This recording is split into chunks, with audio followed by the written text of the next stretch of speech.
recurrían a él. Siempre que una mujer se arrepentía por darle de beber a su esposo toloache para mantenerlo sumiso, recurrían a él. Y después se alejaban con cara de espanto al enterarse que se habían condenado por jugar con cosas que no debían. La medicina de los pobres, de quienes no podían permitirse pagar una cita con el médico, pero sobre todo de aquellos que padecían un espíritu enfermo, que terminaba por romper sus cuerpos y llenar sus mentes de angustias y malos pensamientos. A mi abuelo no lo aniquilaron las brujerías o maldiciones que dedicó toda su vida a erradicar para ayudar a los demás. Tuvo una muerte tranquila, incluso envidiable, de esas donde uno se va poco a poco hasta desaparecer como si se quedara dormido. Falleció en su casa, rodeado de su familia.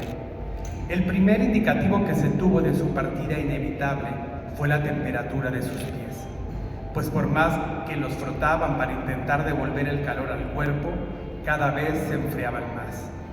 Mi tía Laura es enfermera y en cuanto notó que sus signos vitales bajaban, fue a conseguir a un doctor.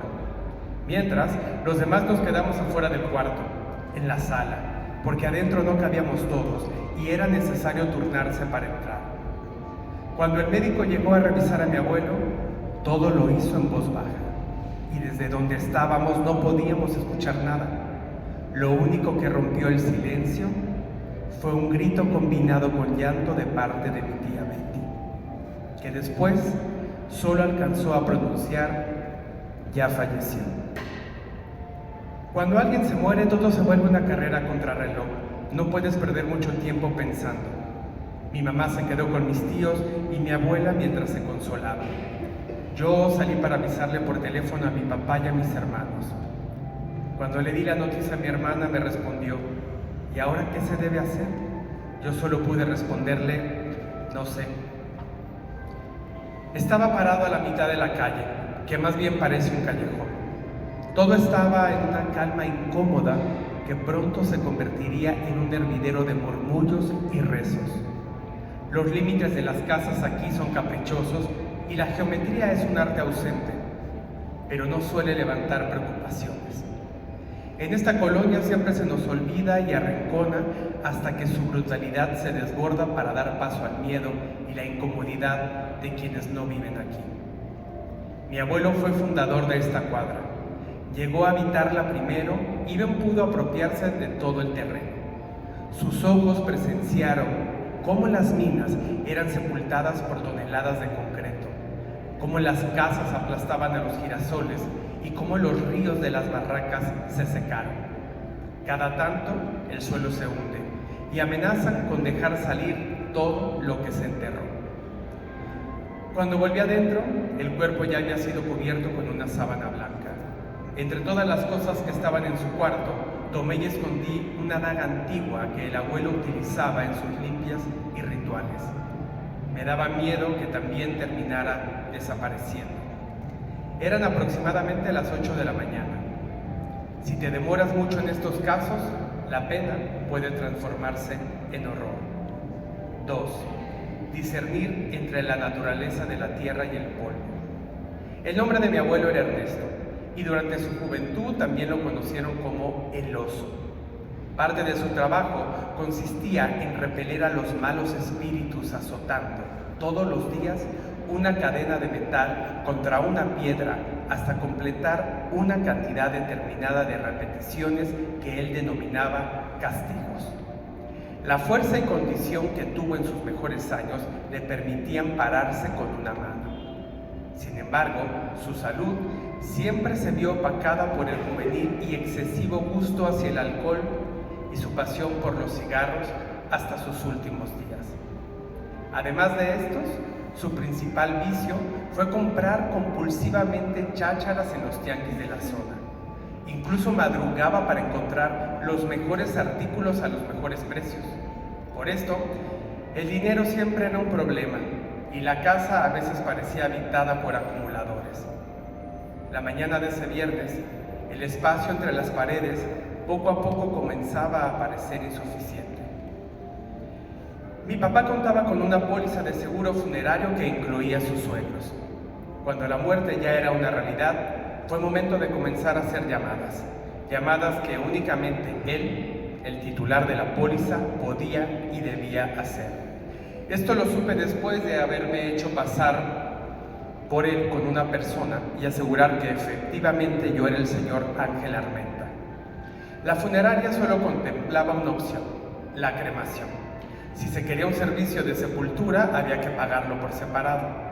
Dinero era lo menos que teníamos en ese momento. Varios de mis tíos pegaron el grito en el cielo cuando se les mencionó la opción de la incineración. ¿Cómo lo vamos a quemar? Él no hubiera querido eso. Los cuerpos quemados no alcanzan el eterno descanso. Con semejante idea escandalosa, haciendo ruido en sus cabezas, prefirieron buscar otra opción en la funeraria local. Una comitiva se armó para buscar un mejor destino final para el patriarca. La señorita que me atendió por teléfono me pidió no tardar mucho en confirmar, porque el cuerpo no podía permanecer mucho tiempo sin una intervención. Mis tíos prometieron no tardarse, y fue lo primero que no cumplieron. Algunos familiares de mi abuelo comenzaron a llegar, se enteraron de la noticia, vivían en calles cercanas y pronto se escucharon sus voces preguntando por su tío, por su padrino, por su compadre. Una de sus sobrinas se acercó hasta donde seguía el cadáver y después de hacer encomiendas al cielo, nos preguntó preocupada, antes que otra cosa, ¿ya le pusieron cebolla debajo de la cama? Hay que poner una cebolla partida con vinagre y clavos de olor incrustados, porque si no, les puede dar cáncer. Y la prioridad del momento fue conseguir una cebolla y vinagre y clavos de olor. ¿Cuántas personas saben dónde comprar clavos además de en las ferreterías? Más allá de estar convencida de que los cuerpos fallecidos expiden energías negativas que pueden ser absorbidas por los vivos, las demás sugerencias de la sobrina fueron pertinentes. Nos recomendó amarrar la mandíbula del muerto porque estos abren la boca después de un tiempo. Nadie quiere ver un cadáver con la boca abierta ni tampoco tener cáncer. Mejor un cuerpo amortajado, acostado en su cama, encima de un plato con cebolla. Después de horas, mis otros tíos por fin regresaron. Lo primero que me preguntaron a su llegada fue, ¿cuánto decías que costaba la cremación? La otra funeraria les enseñó dónde había lugar disponible para realizar el entierro. Se trataba del fondo de una barranca, y para llegar ahí había que bajar una serie de escaleras con el peligro de caerse, descalabrarse y terminar también en una tumba. Si en esta ciudad ya no cabemos los vivos, menos los muertos, y menos aún los muertos pobres, que no son dueños de un pedazo de suelo para descansar. Pero si te aferras, el único huequito disponible para ti está en el suelo de un barranco, suficientemente lejos para no quitarle lugar a nadie, dentro de un panteón donde las lápidas se amontonan unas encima de otras, donde todo apesta a flores podridas, donde no hay más polvo sobre las cruces que cenizas bajo la tierra. ¿Me puedes decir otra vez cuánto costaba la cremación?, volvió a preguntarme mi tío. Mientras hacíamos espacio para el velorio, quitando la mesa, las sillas, los muebles más grandes y una torre de radios y aparatos viejos que el tiempo había apilado del piso al techo. Adentro de esta casa había tanto espacio como en el Camposanto. 3. De nada sirve contarle los minutos a la noche. Cuentan que en su mejor momento su fama hablaba por él. Ejercía una clarividencia convincente, porque con tan solo echarte una mirada podía adivinar la causa de tus malestares. Centraba su vista en el suelo y encontraba en las formas irregulares de la silueta de una bruja que a lo lejos ejecutaba maleficios para atraer energías negativas. Con la daga rompía las ataduras invisibles puestas por la magia negra en tu cuerpo, al pasarla a lo largo de los brazos y piernas, de muñecas, tobillos y rodillas. Su reputación era tal que atendió a políticos y actores desesperados por hallar tranquilidad. Antes de perecer, al abuelo le dijeron en una de sus últimas consultas que tenía una costilla deforme, probablemente a causa de una lesión que sanó mal, y él mismo lo confirmó. De niño se cayó, y lo único que hicieron, lo único que podían y sabían hacerle, fue vendarlo hasta que se recuperara. Su hueso soldó en una posición incorrecta y vivió con una ruptura anegada el resto de su vida. Cuando el servicio funerario se lo llevó, nos pidió un cambio de ropa con el que vestirlo para que dentro del ataúd prestado la gente pudiera pasar a despedirse antes de incinerarlo. Mi mamá le dio un traje mío que usaba cuando trabajaba en una oficina. Al parecer, era el único que alguien de la familia tenía en ese momento. Nunca vi a mi abuelo usando traje. No creo que alguna vez en su vida lo hubiera hecho. En las fotos, su ropa más elegante consistía en un pantalón negro y una playera blanca. Quizá la forma de la tela nunca se ajustó bien a la forma que había tomado su cuerpo. Regresaron el cuerpo en la noche. Para entonces, la casa de mis abuelos ya se sentía sofocada con tantas personas dentro. Cuando toda la familia se reúne, sumamos más de 60 miembros. Y esta era una de esas ocasiones en que todos venían de todas partes para estar aquí. Cuando la carroza llegó, tuvo que estacionarse en la esquina de la calle porque no se podía pasar. Pese al reducido espacio y la clara evidencia de tener necesidades más apremiantes, la prioridad de estos rumbos es tener un carro. Con la cuadra convertida en un estacionamiento, tuvieron que cargar el féretro hasta el interior, que se había convertido en lo más cercano a un velatorio, con tantas sillas como fue posible conseguir. Dentro, respirar era un ejercicio pesado con tan poco aire caliente a disposición. La iluminación tampoco era mucha. Algo de lo que se enorgullece en nuestras casas es de usar la menor cantidad de focos posibles. Si alguien desea un poco más de brillo, siempre obtiene la misma respuesta. ¿Para qué quieres tanta luz? ¿Qué vas a hacer? Pronto, más personas llegaron cargando flores blancas, bolsas de azúcar, vasos desechables y pan de dulce. El café de olla y el té de canela comenzaron a pasar de mano en mano mientras todos se coordinaban para entrar y salir, aunque las personas del fondo nunca tuvieron oportunidad de moverse. Con el ataúd en medio comenzó una batalla protagonizada por las personas encargadas de rezar el rosario. Existía una rivalidad no declarada entre los rezadores, pues a ojos del otro no sabían proferir el rezo de la manera correcta. Uno de ellos era mi tío, hermano de mi papá, acompañado de su mejor amigo, más purista y recalcitrante. El otro bando lo encarnaba una muchacha que vende flores llamada por alguna razón Elena, pero cuyo verdadero nombre es Teresa. Su combate sagrado dio pie a horas de letanías, misterios y cantos. Entre tazas de café, himnos y alabanzas apareció la medianoche. La multitud que en algún momento llegó hasta media calle se redujo a unos cuantos. Los elegidos, a los que nos tocaría pasar la noche en vela, cuidando al muerto. En un acto de solidaridad, mi hermana les dijo a mis papás que se fueran a acostar mientras nosotros nos quedábamos. En teoría, no debes quedarte dormido cuando velas a un finado. Más bien, permaneces en un estado de suspensión. A veces las personas lloran, a veces se paran por más café o cabecean hasta reincorporarse de un susto. El tiempo se hace más líquido y entre las llamas de las veladoras y el perfume de los crisantemos no estás seguro dónde termina una cosa y dónde comienza la otra. La madrugada estaba robusta de santos y de veladoras, pues lo único que permaneció en el cuarto cuando todo fue removido fueron las imágenes religiosas a las que mi abuelo se encomendaba para conseguir protección.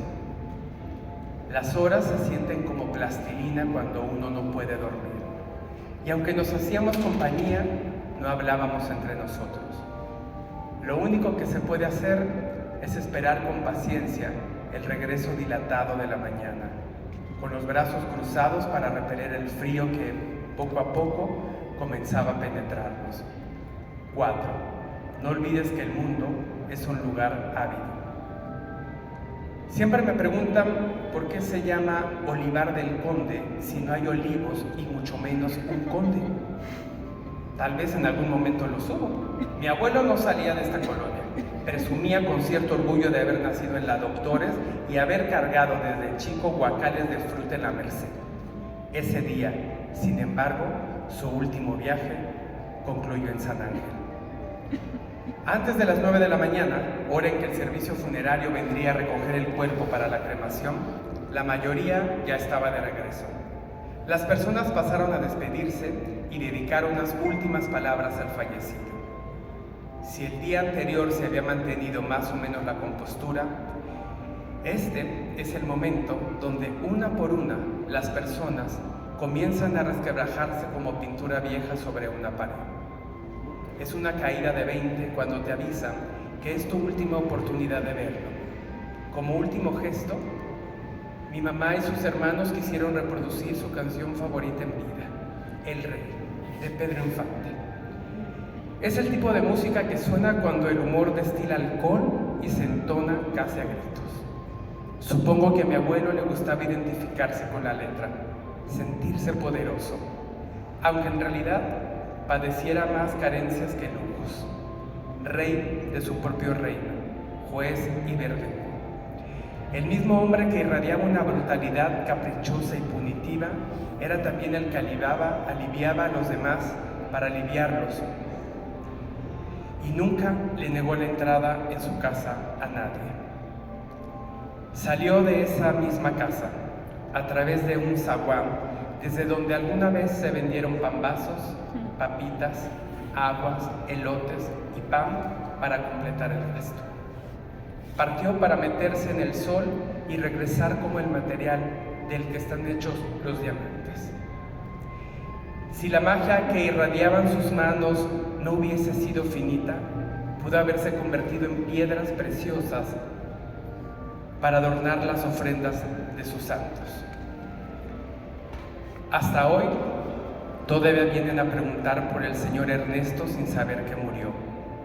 Llegan con la intención de pedir ayuda para que sus esposos embrujados regresen a sus casas, para que les quiten las ganas de no trabajar o para que sus espíritus regresen después de haber sufrido un espanto. Sus cenizas permanecen bajo el mismo techo, siempre acompañadas de flores blancas, sus preferidas. Todavía recuerdo cuando era niño, que tomaba una de esas flores y le cortaba el tallo de forma diagonal para incrustarlo en la sangradura del brazo, como una inyección. Era un acto de sanación, pero más bien me pareció un delirio imaginar una flor creciendo desde la carne, tal vez tan fantástico como todas las maravillas que solo él pudo encontrar más allá de sus ojos.